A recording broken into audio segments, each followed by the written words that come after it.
always ensure that ndugu zetu na dada wa ishukulu ambao hawaelewi Kiingereza, aidha unawatafsiria ama unaweka mtu akae na mwenye anaelewa Kiingereza, ana pick main points na kumwelezea kwa Kiisugha ili wasi float. Kama upati mtu ni wewe, utawafanyia hiyo.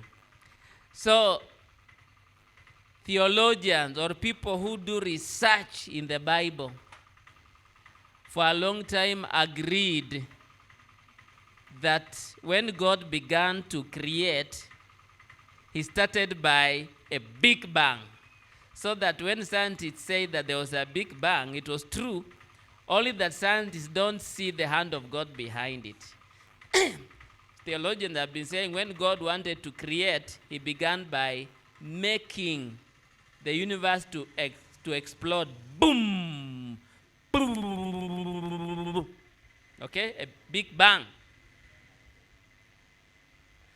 But theologians who study music, so we have also theologians who do music,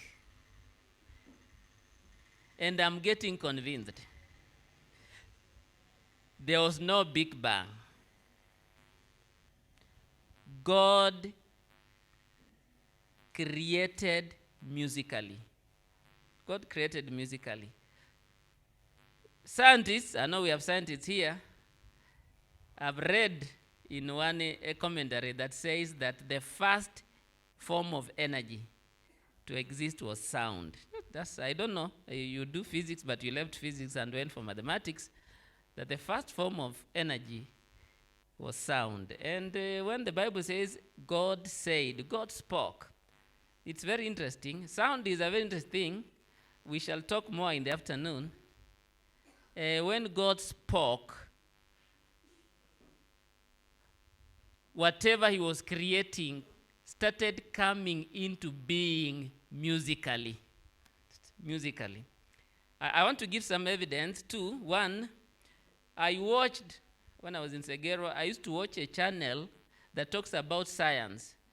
And that channel was saying that there is a big stone. It's true, a stone is coming. So that's true.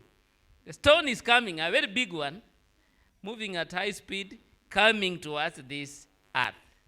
So the scientists have seen that, and of course, the scientists are making one of the purposes of a nuclear bomb, and these serious bombs, is when the stone is nearing this earth, they go and wanailipua. So those who are trembling, but those who read prophecy understand. Now, something that interested me when I was watching that science channel explanation was that that stone that is coming, it's very far, it's producing music.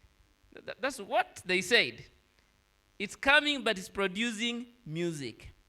If you read stars, by the way, I loved reading about stars. You will discover that stars burn or emit light but produce music. Even the sun produces music. Let me pause.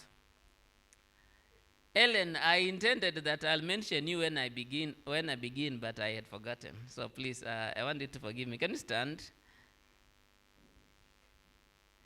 Yeah, Ellen, she was my student. She was my pupil. I saw her when she was like this. Bado tulipigwa picha akiwa ndani.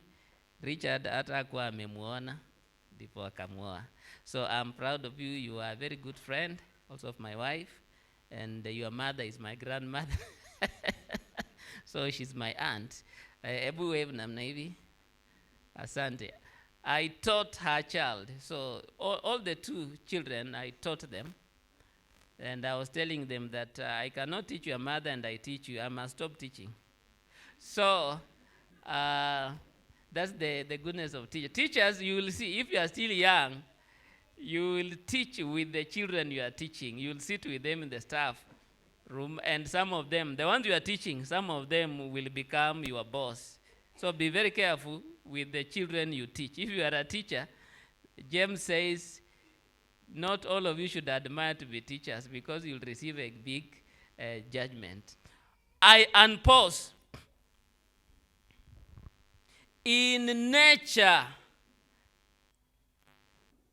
music is integrated. There was a biologist who was also a theologian and a musician. He has been studying the structure of the DNA molecule. And he said that it resembles the staff of music. That guy is very interesting. He even plays the music that he reads in the DNA molecule. And each person produces a different music. Each person produces a different music. Meaning that music is so important. Actually, to close my presentation, I think I'll play a small thing by Frederick George Handel, the chorus part of Ode for St. Cecilia's Day. I read the whole of that poem, which was, with the music was presented in 1739.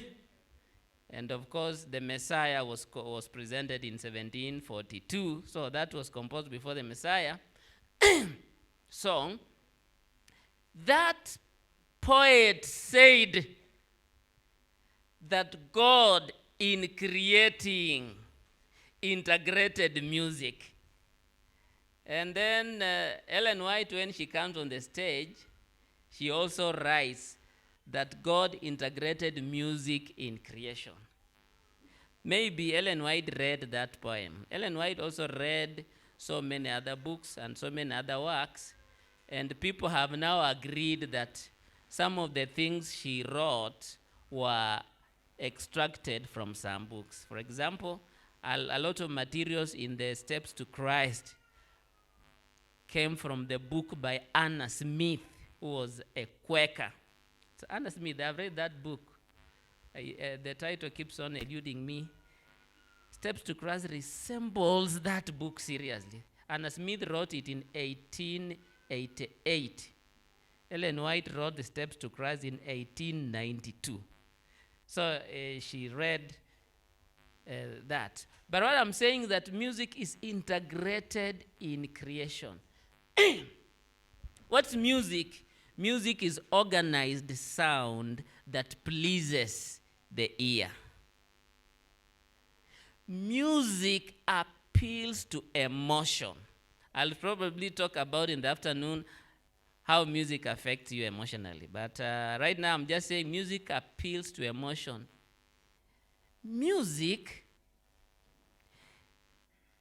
comes from your heart. We did music. There is a subject called composition, how to compose. The first thing the teacher will tell you is that music comes from your heart. Music comes from your heart. And a person who has not done music can even compose serious music, which a person who has done music cannot. Music comes from your heart. When you go through the experiences in this world, you respond pathologically. Pathologically, I'm looking at emotionally, psychologically. You respond musically. Like when you are very sad, your being responds musically. And listen, the music you compose when you are sad is bright and wonderful. I guess Franz Joseph Haydn, this by Haydn, right? Peace be with you. No, Otondo. Okay, so you love Haydn. Franz Joseph Haydn, you love him. One reason why the music of Haydn is sweet is because particularly the London orchestras that he composed, the London symphonies, they're sweet, like surprise symphonies, very sweet music. He was having a problem with his wife. He was not staying well with his wife. And he told the Pope that he wanted to divorce her. The Pope refused. the wife got sick, and he was happy and prayed that she dies so that he may marry another woman. But the woman refused to die. So he continued staying. At 65, 62, the wife had refused to die and they were having a problem. When he was composing, he composed sweet music. One youthful composer, my contemporary, was Omutamba. We used to sing, Fikiria jamalio yatenda mwana wa Mungu azaliwe mtu. If you would listen to the music composed in Segero, the music is a little bit dull. But the one that he composed when he was young was very sweet. I realized that when he was young, he had battles. I talked with him, he had battles in his heart. He had battles in it, he had conflicts in his heart.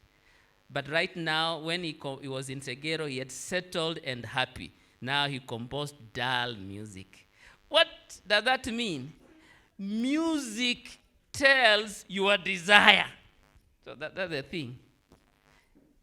If you are sad, your being is desiring for brightness, brilliance, resolution in life.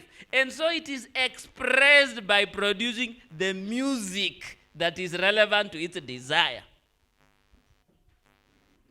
In other words, God has created us to desire peace, love, calmness, tranquility.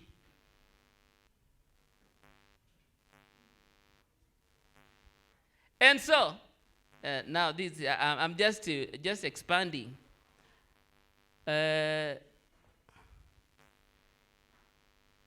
tribe that produces very sweet music can be said it has a conflict. It has a conflict.